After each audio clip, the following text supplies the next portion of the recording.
তিস্তার পানির ন্যায্য হিস্সা আদায়ে একটি খসড়া নিয়ে বাংলাদেশ 2011 সাল থেকে ঘুরে বেড়াচ্ছে।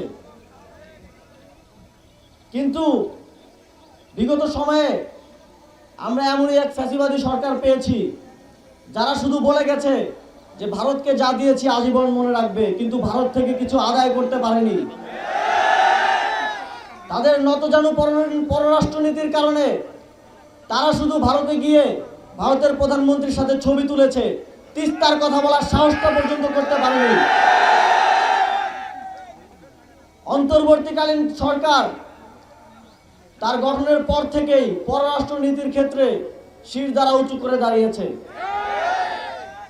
এবং তিস্তার চুক্তি বাস্তবায়নে এই অঞ্চলের মানুষের পানির ন্যায্য হিস্সা আদায়ে অন্তর্বর্তীকালীন সরকার মাথা উঁচু করে ভারতের সাথে নেগোশিয়েট করবে এবং প্রয়োজনে আন্তর্জাতিক পানি আইনের ভিত্তিতে আমরা কূটনৈতিক চাপ সৃষ্টি করব যেন ভারত বাধ্য হয় এই চুক্তি স্বাক্ষর করতে। তিস্তায় যে দীর্ঘ চর জেগে উঠেছে এবং চরে যে মানুষ বসবাস করে সেখানে শিক্ষার হার অত্যন্ত কম, কারণ সেই জায়গাগুলোতে কোনো স্কুল নেই, শিক্ষা প্রতিষ্ঠান নেই।